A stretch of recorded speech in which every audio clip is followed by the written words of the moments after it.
또 이어서 보겠습니다. 두 철학자 얘기가 나오는 것 같은데, 두 분이 다시 살아오시면, 아, 내가 저렇게 헐값에 팔리는가? 후세대에? 저러면 안 되는데, 나는 내 뜻은 저런 게 아닌데, 이럴 것 같네요. 그렇게, 왜 다 싸게 그렇게 팔아? 한번 보죠. 하고 있는 것은 무슨 부부싸움을 했다라는 것을 남편이 그거를 녹화를 해가지고 언론사에 보도를 한 것인데, 저는 과연 저것이 어떻게 생각을 해야 되는지 저는 좀 의구심이 듭니다. 조연아 남편분은 무슨 생각을 가지고 1대1 사적 영역에 있는 그 부부싸움이라고 하는 것, 전 세계에 존재하는 누구든지 간에 다 할 수 있는 그 부부싸움이라고 하는 것을 비디오로 녹화를 해가지고 언론사에 뿌린다. 어떤 생각을 가지고 조연아 남편은 그거를 뿌렸을까요? 글쎄요, 그 목적이 무엇인지는 제가 그 사람의 내면을 알아볼 수가 없기 때문에 알 수가 없겠습니다만, 현재 우리나라가 처해 있는 그 욕망을 그대로 들춰내고 있는 사건은 아닐까요? 유명인의 재벌가의 사생활을 내가 캐고 싶다. 저 사람이 가지고 있는 약점을 내가 캐내가지고, 저 사람이 갖고 있는 허점을 내가 캐내가지고 정신적으로 내 상태를 위안을 얻고 싶다라고 하는 대중이 가지고 있는 욕망성을 그대로 반영한 사건이 아닐까요? 예. 글쎄요, 뭐, 이 조연아 씨 경우에는, 보통 통상적으로 여성이 이제 폭행을 당하는데 그 반대이기 때문에 일반적으로 잘 없죠. 그렇기 때문에 이렇게 일반화 얘기하기도 어렵고 뭐 그런 측면이 있어요. 또 부부지간 문제고.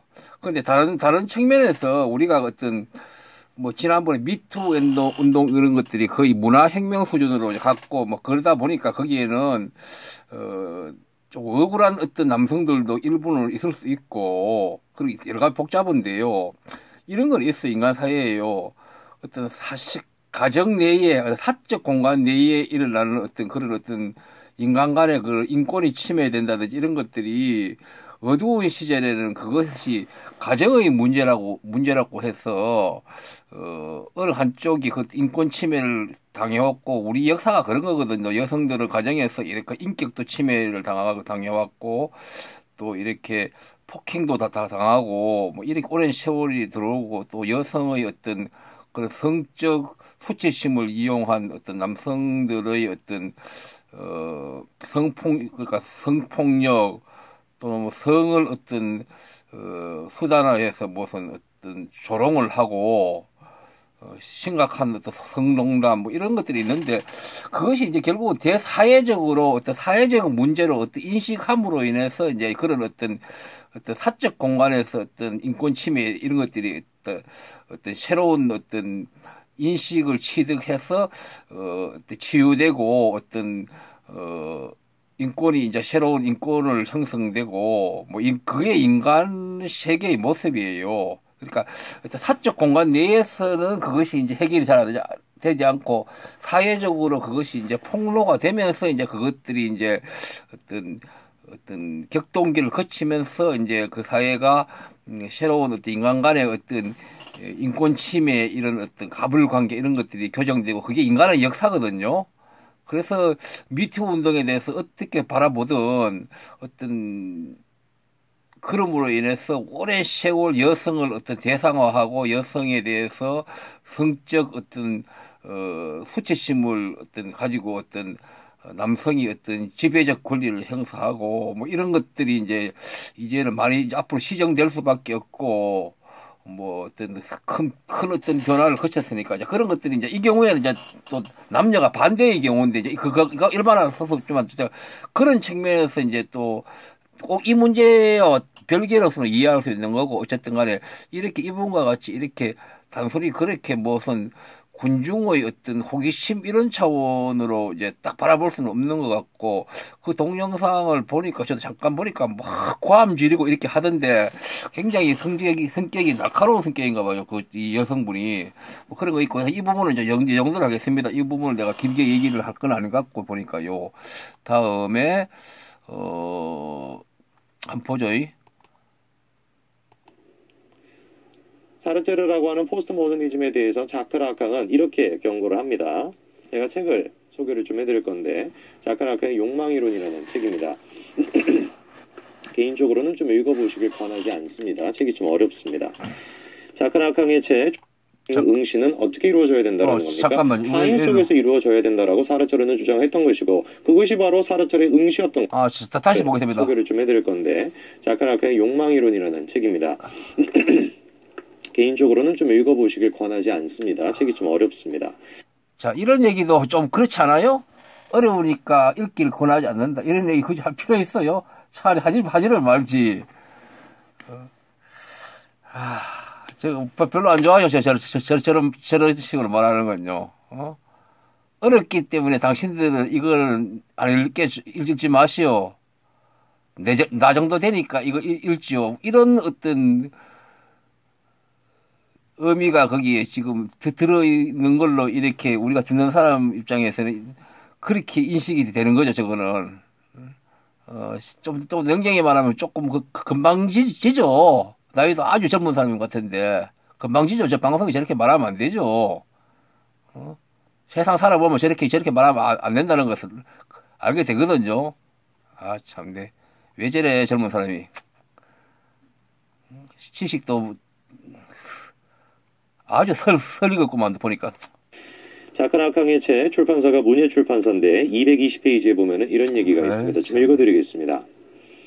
이 말은 응시가 주체와 주체의 관계, 즉 나를 바라보고 있다는 타자들의 현존으로부터 생겨나는 기능 속에서 파악된다는 것을 의미하는 것일까? 무슨 얘기를 하는 겁니까? 사르트르는 이렇게 경고했었죠. 야, 개인이 주체가 바라본다라는 응시는 그것은 본질적인 것이 아니다. 개인은 절대로 주체성을 가지고 완벽하게 나라는 것을 통해 가지고 뭔가를 응시할 수 없다. 모든 실존 영역에 있는 응시는 어떻게 이루어져야 된다라는 겁니까? 타인 속에서 이루어져야 된다라고 사르트르는 주장했던 것이고, 그것이 바로 사르트르의 응시였던 것이죠. 근데 잠깐만, 이거 컴퓨터가 제가 좀 이상해서 그러거든요. 이게 오늘 내가 이거 지금 사르트르에 대해서 뭐 제 얘기가 뭐 틀렸다 좋다보다도요. 지금 자기 목적을 위해서 사르트르를 어떤 다르게보다도 이상하게 얘기를 하고 있어요. 타인의 응시를 통해서 내 개인이 규정된다 이런 얘기를 하고 있거든요. 라캉에 대해서 저렇게 얘기를 하면 그게 어느 정도 이렇게 맞을 수 있는데, 사르트르에 대해서 저렇게 얘기하는 것은 사르트르의 가지고 있는 철학의 어떤 본체하고는 사르트르가 저렇다고 해석할 수는 있겠지만 격까지에 지나지 않고 뭐 그런 거거든요. 사르트르를 여기 왜 데리고 왔는지 모르겠어요. 이 얘기를 하면서 차라리 라캉 한번 데리고 오든가. 사르트르 이런 거 있어요. 우리 여러분들 다 공부하신 분도 아실 거니까.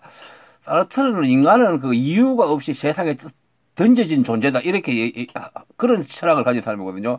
그러니까 어머니로부터 태어났지만도 그거는 이유가 없이 세상에 피투되었다. 피투성 뭐 이렇게 하면서 세상에 그냥 던져졌다. 자기는. 인간은 세상에 그냥 아무 이유도 없이 던져졌다. 그리고 무신론이고 이런 거죠. 신 이름과 관계없이 아무런 그걸 이유도 없이 세상에 던져졌다. 이런 얘기요.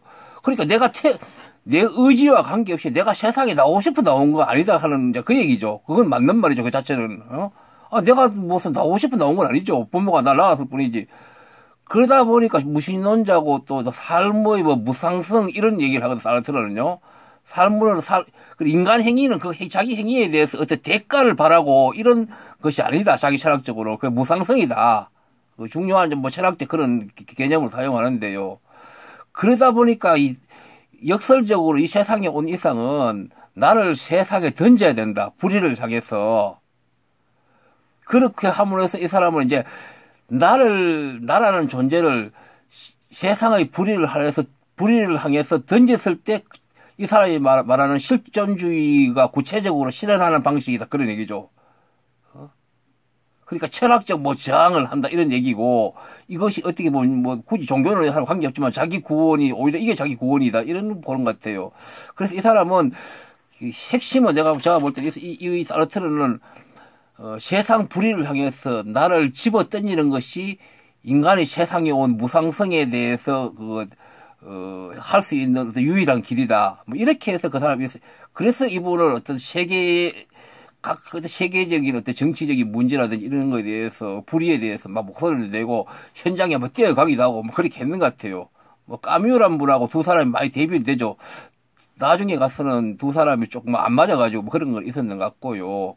그러니까 사르트르는 어떤 사회주의 마르크스 이런 쪽으로 굉장히 그 지속적으로 이렇게 했는 것 같고 까뮤는 좀 달리 좀 이렇게 개인적 운명 안에서 저항하는 이런 측면에도 갖는 것 같고 그런 것 같아요. 저도 뭐 사르트르나 이런 분들 까뮤 이런 사람들 아주 오래전에 그냥 가벼운 책 받는 정도밖에 안 돼요. 그걸 다 잊어버려가지고 그때 기억이 잔상이 남아있는 그 정도예요. 뭐 깊이 알지도 못하고.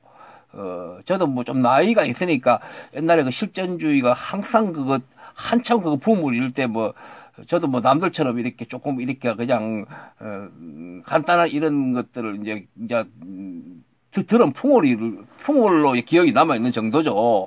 그렇게 기본은 그랬는 건 맞은 것 같아요. 그리고 이분은 사르트르의 어떤 본체적인 어떤 철학하고 관계없는 뭐 격가지 얘기를 사르트르 철학이 맞는지도 몰라요. 지금 얘기하는 거. 사르트르는 어떤 다른 사람의 어떤 응식 이런 거 별로 중요하지 않았어요. 제가 볼 때 그 사람은 오히려 대사회적으로 인간의 어떤 세상에 던져진 존재로서 자기를 어떤 몸을 실천하는 것을 두고 이제 거기 어떤 삶의 의미를 두고 이제 그렇게 평생을 살아왔고 이제 그런 분이거든요. 좀 더 들어보죠. 지금 락강 얘기 아주 난해한 지금 철학자를 데리고 오니까 지금 벌써 걱정되네요. 들어보려니까요.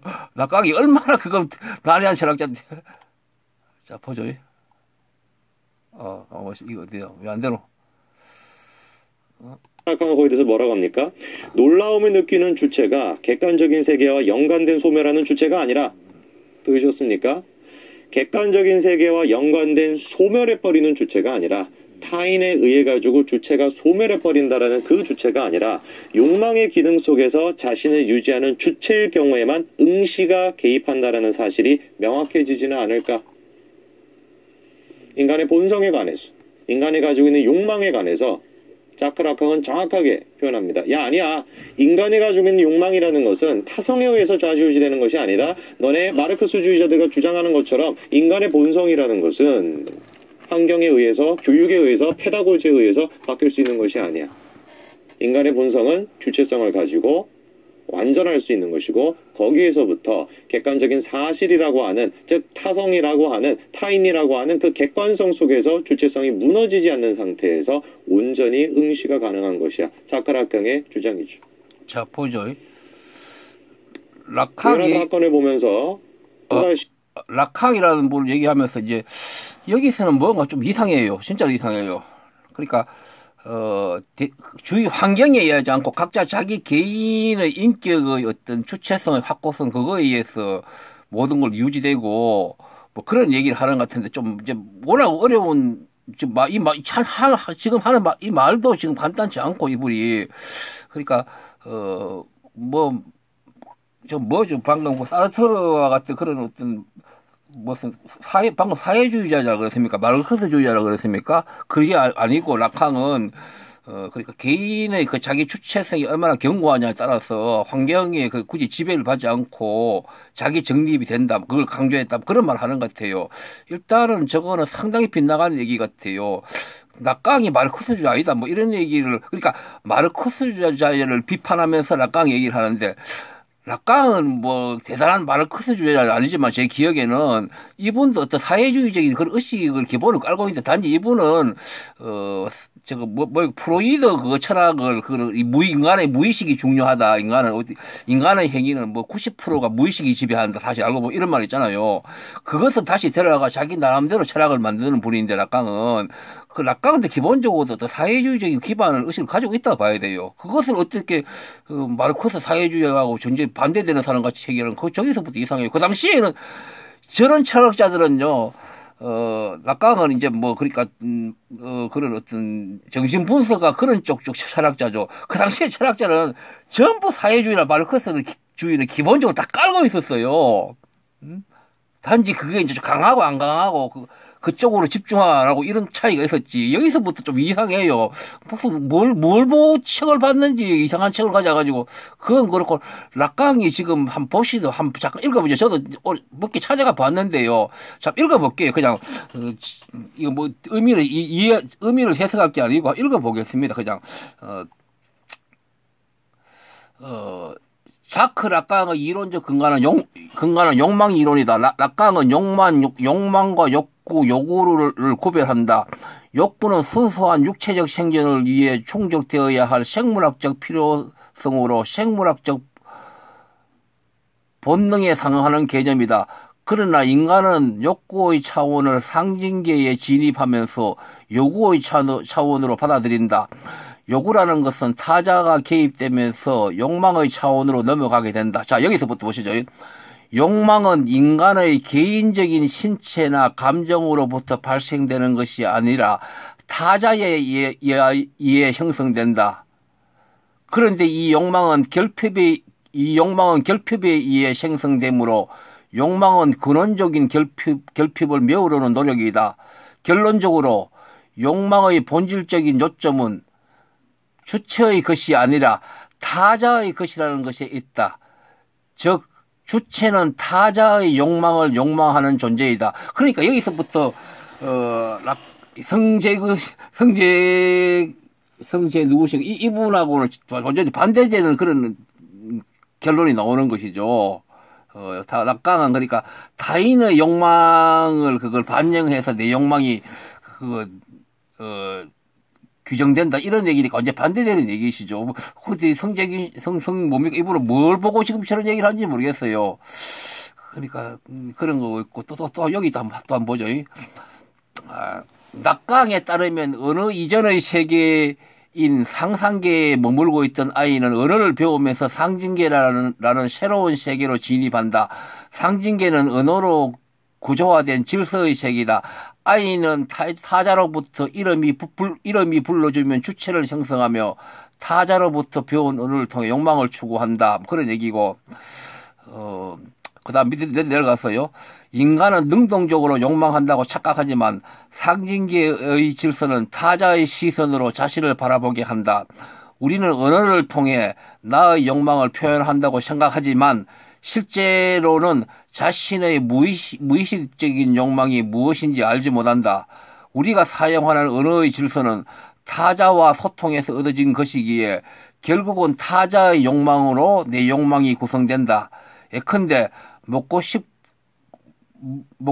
쉬고 싶은 욕망은 밖과 그늘로 채워질 수 있지만 고급 레스토랑과 고급 아파트에 대한 욕망은 채워질 수 없다.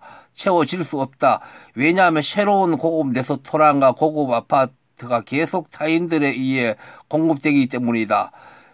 욕망은 타인의 인정과 시선을 통해서 구성되며 대상을 통해서 충족되는 것이 아니다. 라캉은 주체는 능동적으로 말하기보다 수동적으로 말해진다고 한다. 나의 욕망은 곧 타자의 욕망이다.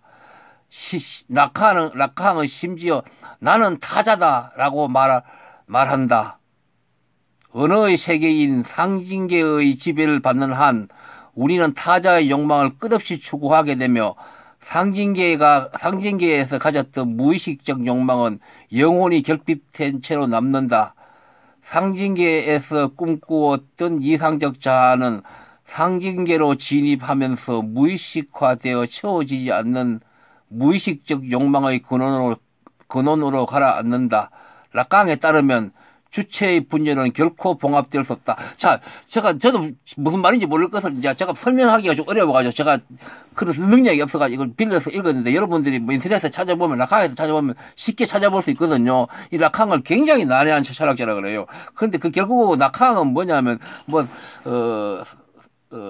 상상계, 상징계, 실제계 이렇게 얘기하는데 우리가 살고 있는 현실은 이제 상징계 속에서 우리는 살고 있다 얘기하면서 그것은 언어와 관련된다 이런 얘기를 하고 있는데 라캉은 좀 그런데 어쨌든 간에 결국은 라캉은 어떤 타인으로서 그 영향을 받아서 내가 규정되는 것이고 결국은 그것도 또 이런 완전한 해소가 안 되는 무의식 상태는 계속 해소가 안 되는 상태이기 때문에 결국은 인간은 분열된 상태로 그냥 계속 남을 수밖에 없다. 그래 봉합될 수 없다. 뭐 이런 얘기를 지금 방금 하고 있는데 라캉이 철학에서 그게 굉장히 중요한 부분을 차지하는 것 같아요.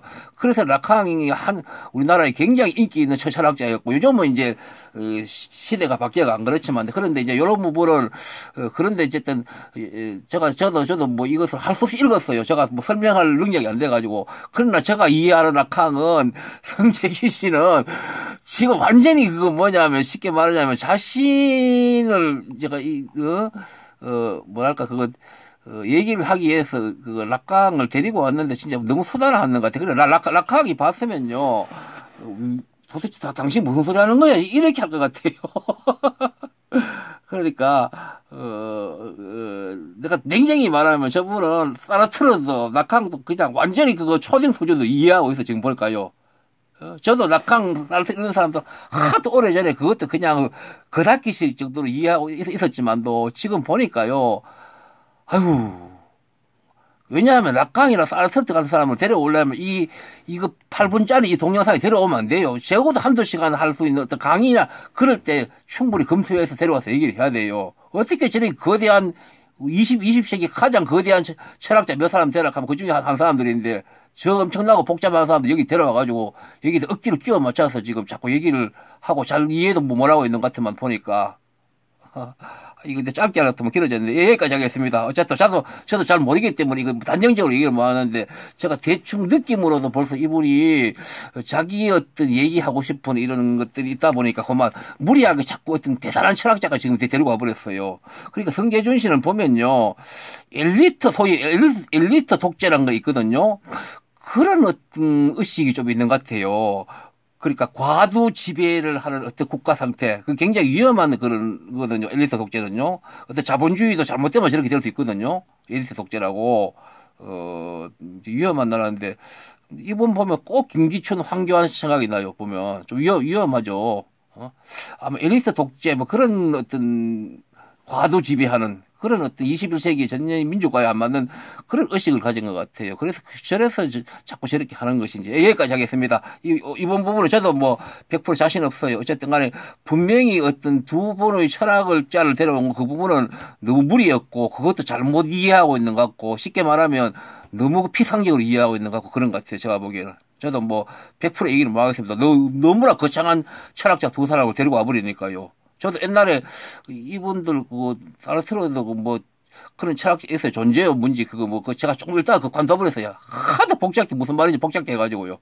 지금도 락강도 뭐 깊이 읽은 것도 없고요. 피상적인 거 막 옛날에 아주 오래전에 읽고 남들 다들 그 당시에 조금 보고 했으니까요. 여기까지 하겠습니다. 예.